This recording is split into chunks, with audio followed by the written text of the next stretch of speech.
அண்ணாமலைக்கு மேல வன்மத்தை கொட்டி தீக்கணுங்கிறதுக்காக வேண்டியே பேசுறதை எப்படி எடுத்துக்கிறதுங்கிறது தான் என்னுடைய கேள்வி. இந்த இடத்துல மக்கள் மேல அபிமானம் பெற்ற ஒரு தலைவர்கள் அன்னைக்கு நமக்கு கிடைக்கல. திரு அண்ணாமலை ஐபிஎஸ்க்கு மேல வன்மத்தை கக்குறதுல டெல்லி ராஜகோபால்ல இருந்து பலரும் வந்து களத்துல இருக்க, பல்வேறு யூடியூப் சேனல்களும் வந்து அதுல விஷமத்தனத்தை கக்குறதுல உறுதியா இருக்காங்க. ஒட்டு கேட்டுட்டு வந்து இங்க நிறைய யூடியூப் சேனல்கள்ல பேசிட்டு இருக்காங்க. ஒரு ஐபிஎஸ் அதிகாரி, ஒரு ஜென்யூனான ஆளு, இவரை வந்து நீங்க விட்டுட்டீங்கன்னா அப்ப நீங்க ஏன் விட்டீங்கிற ஒரு கேள்வி தேசிய அளவிலே மீடியாக்கள் மத்தியில எழுகிறது. நம்ம டெல்லி ராஜகோபாலுக்கு மட்டும் அங்க உள்ள கேமரா வச்சு எல்லாமே எடுத்து சொல்லிட்டு இருக்காரா? அண்ணாமலை மீது, அவர்கள் மீது தொடுக்கப்படுகிற அத்தனை வன்மங்களும் பொய். அடுத்து இன்னொரு முக்கியமான விஷயம், அவர் ஒரு தேசியவாதியே கிடையாது. நமக்கு தேவை மத்தியில மோடி.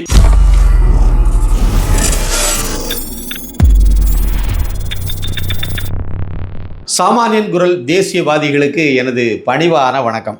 2014ஆம் ஆண்டு நடந்த பாராளுமன்ற தேர்தலில் பாஜக 18% கூட்டணி கிடைத்தது. 2024லையும் அண்ணாமலை அவர்கள் மாநில தலைவராக இருந்தபோது கூட்டணிக்கு வந்து 18% ஓட்டு தான் கிடச்சி, அதே ஓட்டு தான் கிடச்சிது. அதேமாதிரி பாஜகவுக்கு வந்து 2014 வந்து வெறும் 9 இடத்துல தான் போட்டிட்டு இருந்தாங்க, அதனால 5% ஓட்டு. ஆனால் வந்து 2024 வந்து 22 இடங்களில் போட்டிட்டு இருந்தாங்க, அதனால வந்து 11.24% ஓட்டுங்கிறது வந்து ரொம்ப குறைவு.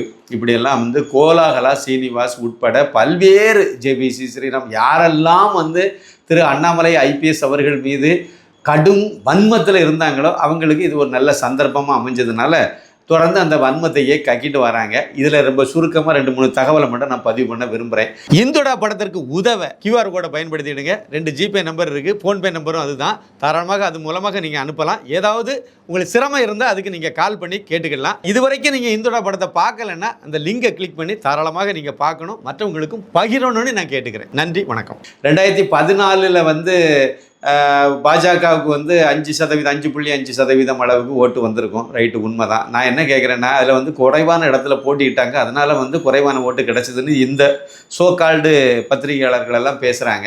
நான் என்ன கேட்குறேன்னா, 2016 சட்டமன்ற தேர்தல் பாஜக 188 இடத்துல போட்டிட்டது.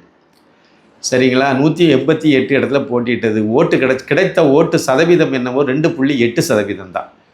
அதுக்கு முன்னாடி வந்து 5.5% ஓட்டு 2014 2 வருஷத்துக்கு முன்னாடி கிடைச்சதில்ல. அது ஏன் கிடைக்கல?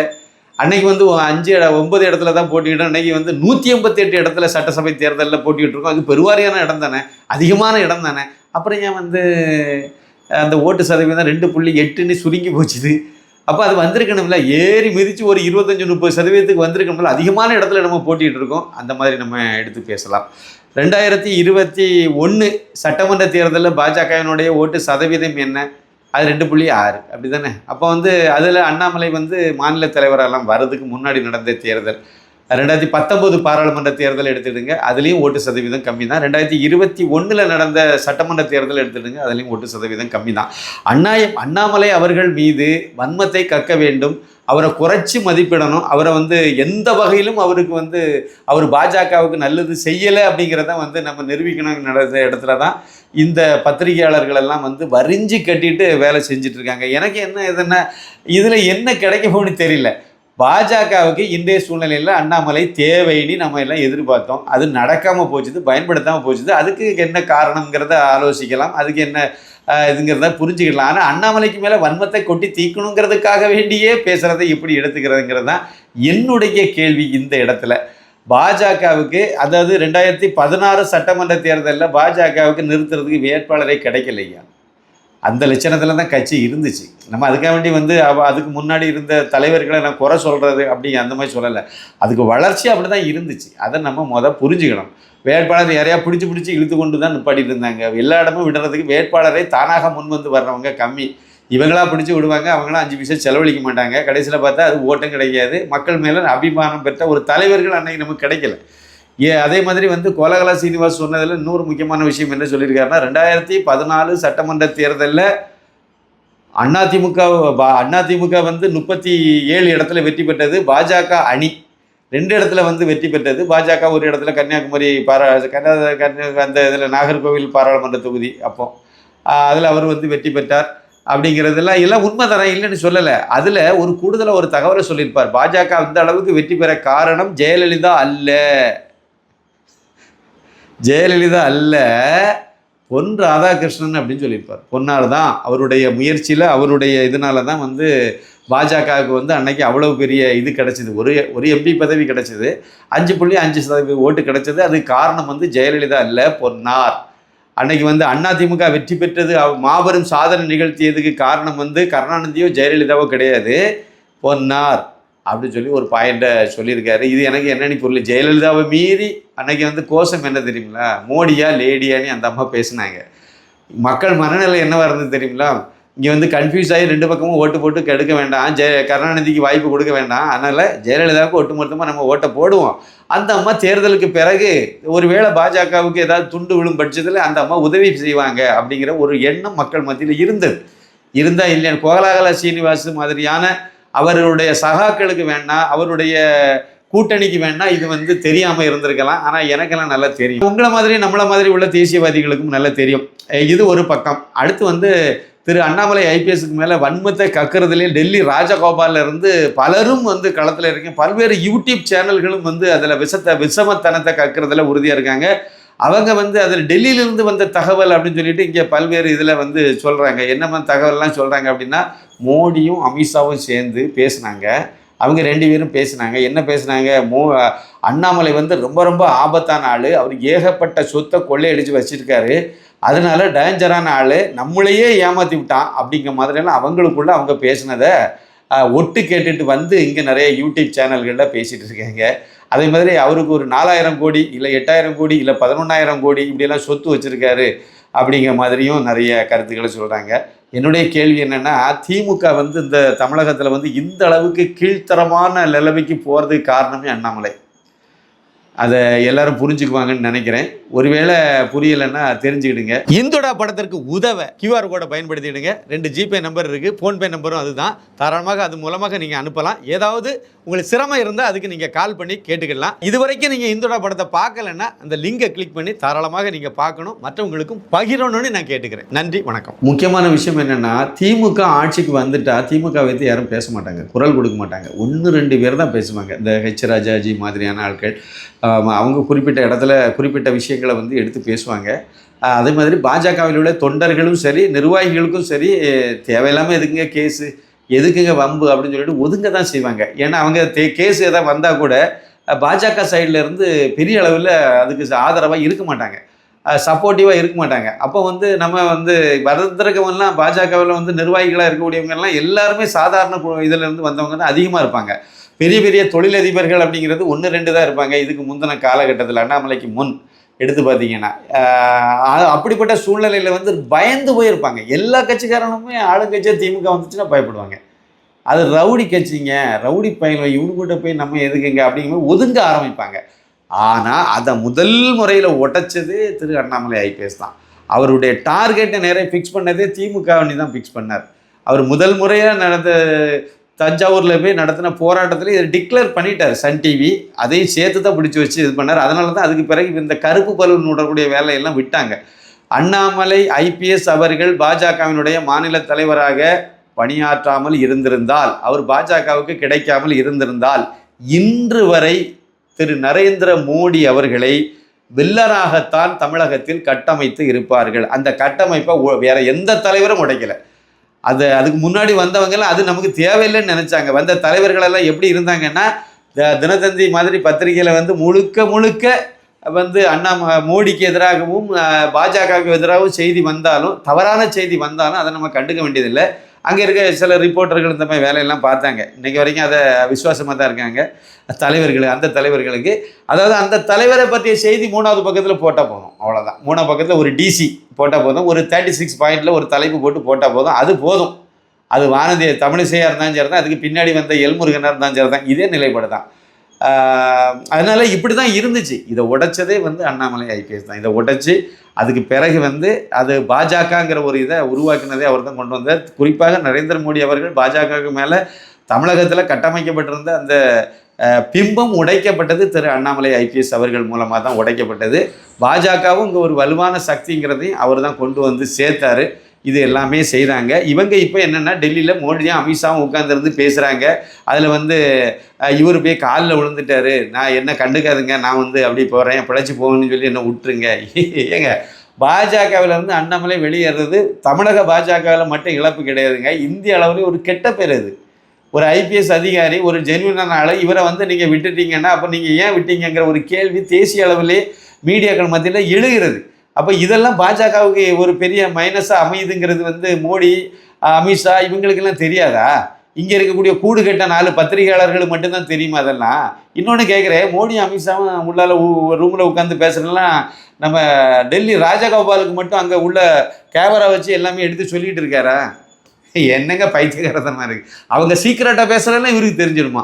சோனியா காந்தி வந்து அவங்க வந்து உடல்நிலை சரியில்லை, அதில் தான் ஜோசப் விஜயை சந்திக்கவில்லை. அப்புறம் ராகுல் காந்தி அந்த தத்தி வந்து வெளிநாட்டுக்கு போயிட்டு இதெல்லாம் சொல்லிட்டு அலைஞ்சார். அவர் வெளிநாட்டுக்காக போனார், டெல்லியில் தான் உட்காந்துருந்தார். அந்த அம்மாவுக்கு உடம்பு சரியில்லாமல் ஹாஸ்பிட்டலே அட்மிட் ஆகியிருந்தாங்க, வீட்டில் தான் இருந்தாங்க, நார்மலாக தான் இருந்தாங்க. அவங்கள இவர் ஜோசப் விஜய் பார்க்காம வந்தாரா, இல்லைன்னா அவங்க பார்க்க விருப்பப்படலைங்கிறது நமக்கு தெரியாது. அவங்க மேல் சபை எம்பி கேட்டாங்க, அதில் ஒரு இழுபறி அந்த பஞ்சாயத்தில் அதில் பார்க்காம இருந்திருக்கலாம், அது எனக்கு தெரியாது. ஆனால் ராஜகோபாலுக்கு மட்டும் தெரியுங்க. இது அவருக்கு தெரியும். இந்த மாதிரி ஆத்தண்டிக்காக நடந்த இவர் சொன்னல ஏதாவது ஒன்று நடந்திருக்குன்னு சொல்லுங்கள். சரி, இப்போ நான் வந்து ஷார்ட்டாக ஃபினிஷிங் இதுக்கு வந்துடுறேன். அண்ணாமலை மீது அவர்கள் மீது தொடுக்கப்படுகிற அத்தனை வன்மங்களும் பொய். அவருக்கு 4000 கோடி 8000 கோடி சொத்துக்கள் இருந்தால் நம்ம பயணி சொன்ன பார்த்தீங்களா, அண்ணாமலையினால திமுக ஆன டேமேஜ் பெரிய அளவு. திமுக மேலே இருந்த பயத்தையே உடைச்சது அவர் தான் உடைச்சார். முதல் முறையாக ஒரு அரசியல்வாதி களத்தில் புகுந்து விளையாடி உடைச்சது அவர் தான் உடைச்சார். அதுக்கு பிறகுதான் பல பத்திரிகையாளர்களே திமுகவை நேரடியாக எதிர்கொண்டது அப்போ தான் எதிர்கொண்டாங்க. கோலாகலா சீனிவாஸ் வந்து எதிர்கொண்டதே கிடையாது. அதனால் அவரெல்லாம் விட்டுருங்க. இன்னும் சில பத்திரிகையாளர்கள், ஒரு சின்ன தகவல் இந்த இடத்துல நான் இது பண்ணுறேன். நாரதர் மீடியாவுக்கு ஒரு பத்திரிகையாளர் வந்து என்னுடைய இப்போ யூடியூப்லாம் நல்ல பிரபலமாக பேசிகிட்டு இருக்க ஒரு பத்திரிகையாளர் வந்து அவருடைய பேட்டியை போடணும்னு கேட்டார். பலர் கேட்டாங்க, ஏன்னா அவர் என்கிட்ட இதெல்லாம் பகிர்ந்துக்குவார். அந்த டைமில் நாரதர் மீடியா நம்ம சேனல் தானே, என்னுடைய இன்டர்வியூ எடுத்து போடுங்க அப்படிம்பாரு. அப்புறம் அவர் எடுத்து போட்டார். இப்படி போட்டதில் ஒரு பத்திரிகையாளர் இப்போ பேசிகிட்டு இருக்கார், பிரபலமான பத்திரிகையாளர் தான். அவர் வந்து என்ன பண்ணார்னா, ஒரு நாள் ஒரு செய்தியை கொடுத்துட்டார். கொடுத்த உடனே நம்ம தம்பி விஜய் சின்னசாமி வந்து ஒரு கேட்சிங்காக ஒரு தலைப்பு போடுவாங்கல்ல, எல்லா சேனல்களையும் ஒரு அட்ராக்டிவாக ஒரு தலைப்பு போட்டால் தான் 4 பேர் உள்ளே வந்து பார்ப்பாங்க. அது மாதிரி ஒரு தலைப்பு போட்டிருந்தார். அது திமுகவுக்கு எதிரான கடுமையான ஒரு தலைப்பாக போச்சுது. கெட்ட வார்த்தைலாம் போட்டு வைக்கல, திமுகவை விமர்சனம் பண்ணக்கூடிய ஒரு தலைப்பாக அமைஞ்சு போச்சு. இந்த பத்திரிகையாளர் உடனடியாக விஜய்க்கு ஃபோன் பண்ணி, இதை போட வேண்டாம், ஏன்னாங்க எனக்கு 2 பொம்பளை பிள்ளைகள் இருக்குது, எல்லாம் பெரிய பிள்ளைகளாக இருக்குது, நான் வந்து இந்த குறிப்பிட்ட பிராமண சமுதாயத்தை சேர்ந்தவன், எனக்கு வந்து இவங்க நெருக்கடி கொடுத்தாங்கன்னா என்னால் தாங்க முடியாதுங்க, நீங்கள் தேவையில்லாமல் ஏங்க இதெல்லாம் போடுறீங்க, இதெல்லாம் என்கிட்ட சொல்லிட்டு இருக்கலாம்ல நீங்கள் அப்படின்னு சொல்லிட்டு அந்த செய்தியே நிறுத்த சொல்லிட்டார். நிறுத்தன்னா அதை மாற்ற சொன்னார், அவர் நிறுத்திட்டார். அந்த மாற்ற சொல்லி 2வது போட்டால் சரியாக இருக்காதுங்கிறனால விஜய் வந்து அதுக்கு பிறகு அவருடைய இன்டர்வியூ வந்து நாரதர் மீடியாவில் வந்திருக்காது. இதே மாதிரி இன்னும் நிறைய பத்திரிகையாளர் இருக்காங்க. இவ்வளவுதாங்க. இன்னைக்கு ஏறி மிதிக்கிறாங்க, திமுகவை ஏறி அடிக்கிறாங்க. நிறைய விஷயத்தை அவங்க மனசில் பட்டதான அள்ளி விடுறாங்க வெளியே. இதெல்லாம் எப்படி வந்துச்சு? அண்ணாமலை திமுகவை போட்டு மிதித்ததன் மூலமாக வந்தது. எதுக்கு நான் இதை சொல்கிறேன் அப்படின்னா, காங்கிரஸ் ஆட்சி கர்நாடகத்தில், இங்கே திமுக ஆட்சி. இவங்க கர்நாடகம் முழுக்க 9.5 ஆண்டு காலம் திரு அண்ணாமலை ஐபிஎஸ் வந்து அங்கே பணியாற்றின நேரத்து எங்கேயாவது ஒரு செக்ஸ் கேண்டல் கிடைக்காதா? இன்னைக்கு வரைக்கும் அது செக்ஸ் பற்றி பேசவே மாட்டாங்க. எங்கேயாவது ஒழுக்கக்கேடானது, இல்லைன்னா எங்கேயாவது காசு வாங்கினது கிடைக்காதா? எங்கேயாவது ஃபோனில் பேசுனது கிடைக்காதா? தேடி தேடி துளவுனாங்க. ஒன்றுமே கிடைக்கலங்கிற பட்சத்தில் தான் ஆட்டுக்குட்டின்னு கிண்டல் பண்ண ஆரம்பித்தாங்க. இந்த கால்டுவெல்லுடைய ஃபார்முலா, அதாவது இந்து மதத்தை எதிர்கொள்ள ஒரு பைபிளால் முடியாதுங்கிற பட்சம் வரும்போது இந்து மத கடவுளை இழிவுபடுத்தினார்.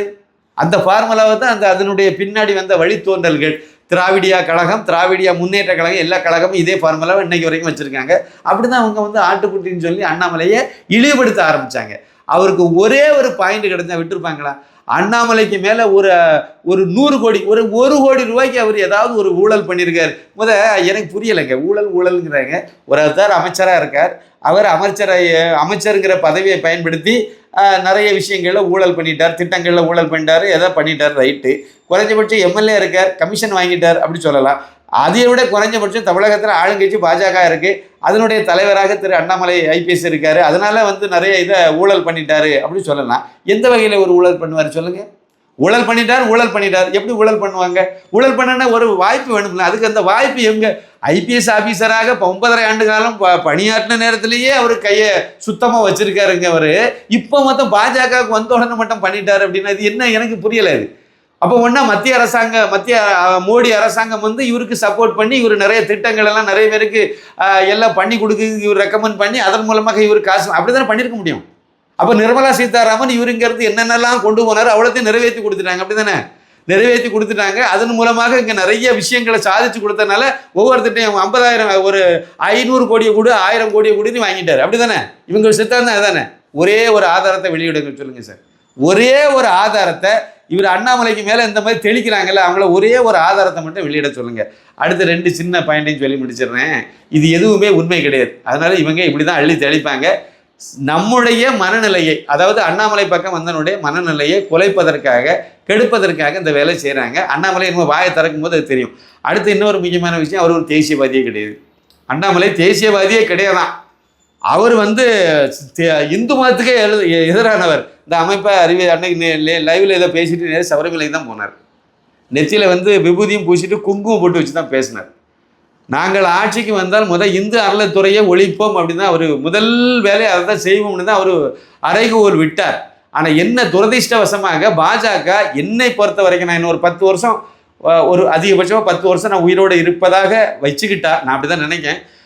வச்சுக்கிட்டா அதில் 2 தேர்தல் இன்னும் வர்றதுக்கு வாய்ப்பு இருக்கும். சரிதானே? இதிலிருந்து ஒரு 5 வருஷம் கழிச்சு 2031 ஒரு சட்டமன்ற தேர்தல், 2036 ஒரு சட்டமன்ற தேர்தல். இந்த 2 தேர்தலையும் நான் பார்க்குறதுக்கு வாய்ப்பு ஒரு வேளைக்கு இருக்கலாம். இதுக்குள்ளால பிஜேபி ஆட்சிக்கு வரணும்னு யாராவது ஒரு ஆள் எனக்கு சொல்லுங்க. அண்ணாமலை இருந்தது வரைக்கும் ஏதாவது ஒரு வகையில் அண்ணாமலை வந்துருவார், முதலமைச்சர் ஆயிடுவார்னு ஒரு நம்பிக்கை நமக்கெல்லாம் ஏற்பட்டது. இப்போ பிஜேபியில் இருக்கக்கூடிய நிர்மலா சீதாராமனே இங்கே வந்து மாநில தலைவர் ஆகி அவங்க வந்து பாஜகவை அரியணையில் ஏற்றிடுவாங்க இந்த 10 ஆண்டுகளுக்கு உள்ள சொல்லுங்க. வாய்ப்பே கிடையாது. அப்போ அந்த மாதிரி ஒரு வாய்ப்பு இல்லாத பட்சத்தில் இந்த மாதிரி ஒருத்தர் வந்து ஆட்சிக்கு வந்து தமிழகத்தில் சில மாற்றங்களை பண்ண மாட்டாரா, நல்ல ஆட்சி செய்ய மாட்டாரா, இந்த இந்து விரோத திராவிடியா மாடல் சித்தாந்தத்தை ஒழிச்சு கட்ட மாட்டாரான்னு ஆசைப்படுறது என்ன தப்பு இருக்கு? அதை நோக்கி போகும்போது இந்த மாதிரி பண்றாங்க. அப்புறம் வந்து அவர் மும்மொழி கொள்கைக்கு எதிராக பேசினார். அவர் ஒரு காலமும் பேசல. சிபிஎஸ்இ கல்வி திட்டத்தில் 9ஆம் வகுப்புக்கு 3வது ஒரு மொழியை சொல்லி கொடுக்கணுங்கிறத 2029 30வது கல்வி ஆண்டில் தானே நீங்கள் வந்து அறிவிச்சிருந்தீங்க. இப்போ திடீர்னு உள்ள புகுந்து இந்த கல்வி ஆண்டில் இருந்தே நீங்கள் நடைமுறைப்படுத்துங்கன்னு சொல்றது அந்த மாணவனுக்கு மன வலியை ஏற்படுத்தும், உளைச்சலை ஏற்படுத்தும், சுமையை கொடுக்கும். அதனால நீங்கள் ஏற்கனவே சொன்னபடி 2029 30 கல்வி ஆண்டில் இதை பண்ணுங்கன்னு சொன்னார். இதில் என்ன தப்பு இருக்கு? எனக்கு புரியல. உடனே அவர் வந்து மும்மொழிக்கு எதிராக பேசிவிட்டார், தேசியத்துக்கு எதிராக பேசிவிட்டார். தேசியத்துக்கு எதிராக ஒரு நாள் அவர் பேச போறதில்லை, பேச மாட்டார். என்ன ஒரு கொள்கை அரசியல் கட்சின்னு ஆரம்பித்து அடுத்தடுத்த இதில் போவார்ல, அப்போ நீங்கள் பாருங்கள் உங்களுக்கு தெரியும். தேசியத்துக்கு எதிராக அவர் எந்த காலத்துலையும் போகிறதில்லை. இந்து மதத்துக்கு விரோதமாக அவர் எந்த காலத்துலையும் நடக்க போகிறதில்லை. இப்போதைக்கு அவரை டேமேஜ் பண்ணுறோங்கிற பேரில் இந்த மாதிரி பொய்யை அளந்து விடுவாங்க. இதனுடைய விளைவாக இன்னும் கொஞ்ச காலத்துக்கு உள்ளாலே ஒரு 2-3 மாதங்களுக்கு உள்ளாலேயே இந்த மாதிரி பொய் பரப்பின அத்தனை யூடியூப் சேனல்களுடைய சப்ஸ்கிரைபரும் கீழே இறங்குவாங்கிறது என்னுடைய கருத்து. கண்டிப்பாக இதாங்க நடக்கும், வேற ஒரு இதுவுமே நடக்காது. பொறுத்து இருந்து பாருங்க. நமக்கு தேவை மத்தியில் மோடி, அதில் எந்த மாற்று கருத்தும் கிடையாது. 2029 பாராளுமன்ற தேர்தலில் அண்ணாமலை ஸ்கிப் பண்ணிட்டு போயிடுவார். வேணா பாருங்க. எனக்கு 2031 சட்டமன்ற தேர்தல் தான் முக்கியம்னு சொல்லிட்டு போறாரா இல்லைன்னு நீங்க என்ன பொறுத்து இருந்து பாருங்க. அதே மாதிரி இன்னும் சில மாதங்கள்லயே பாஜக வந்து திமுக கூட கூட்டணி வைக்குதா இல்லைன்னு பாருங்க. நான் சொல்லிட்டே இருக்கேன், அந்த கூட்டணியில் எடப்பாடி பழனிசாமியும் இருப்பார், திமுகவும் இருப்பார். அப்படி ஒரு கூட்டணி வரும்போது நானே அந்த கூட்டணிக்கு ஓட்டு போட விருப்பப்பட மாட்டேங்க ஐயா. எனக்கு வந்து தனிச்சு பாஜக அங்கே வர்றேன்னா ஆட்சியை பிடிக்கணும் தான் நான் கனவு கண்டது. அதுதான் நம்ம சித்தாந்தத்தை தூக்கி நிறுத்த முடியும். காம்ப்ரமைஸ் ஆகி எவ்வளோ வருஷத்துக்கு போவீங்க? மேற்கு வங்காளத்தில் தனியார் நின்னால தான் ஆட்சியை பிடிச்சாங்க, திரிபுராவில் தனியார் நின்னால தான் ஆட்சியை பிடிச்சாங்க. ஆளுங்கட்சி ஆண்ட கட்சி கூட ஒட்டிக்கிட்டே தெரிஞ்சாங்கன்னா ஒரு காலமும் வராது. கேரளாவில் தனியார் நிற்கிறதுனால தான் வந்துட்டு இருக்காங்க. திமுகவோட அந்த காங்கிரஸ் கூட கூட்டணி வச்சா இப்போ கூட ஆட்சிக்கு வந்திருக்கலாமே, இல்லை கம்யூனிஸ்ட் கூட கூட்டணி வச்சு நாங்களும் ஆளுங்கட்சின்னு காணிக்கலாமே. அது இல்லை, தனியாக வர்றதுக்கு வாய்ப்புள்ள இடத்துல போராடலாங்கிறது தான். அதை செய்யலை, அதனால முரண்பட்ட கருத்து தான். இப்பவும் கூட அண்ணாமலை மூலமாக இது நடக்கும்னு நான் நம்புகிறேன். இந்த பாஜகவில் கண்டிப்பாக என்னுடைய வாழ்க்கையில் இது நடக்கும்னு நான் நம்பலை. ஆனால் அண்ணாமலை மூலமாக நடக்கும். அவர் இது மூலம் இந்த பாஜக செய்ய வேண்டிய ஒரு தேசியவாதியாக என்னெல்லாம் இந்த நாட்டுக்கு செய்யணுமோ தமிழகத்துக்கு கட்டாயம் செய்வார். நம்புனா நம்புங்க, இல்லைன்னா உங்கள் விருப்பம். நன்றி, வணக்கம். இந்துடா படத்திற்கு உதவ QR கோடை பயன்படுத்திடுங்க. 2 ஜிபே நம்பர் இருக்குது, ஃபோன்பே நம்பரும் அதுதான். தாராளமாக அது மூலமாக நீங்கள் அனுப்பலாம். ஏதாவது உங்களுக்கு சிரமம் இருந்தால் அதுக்கு நீங்கள் கால் பண்ணி கேட்டுக்கலாம். இதுவரைக்கும் நீங்கள் இந்துடா படத்தை பார்க்கலன்னா அந்த லிங்கை கிளிக் பண்ணி தாராளமாக நீங்கள் பார்க்கணும், மற்றவங்களுக்கும் பகிரணும்னு நான் கேட்டுக்கிறேன். நன்றி, வணக்கம்.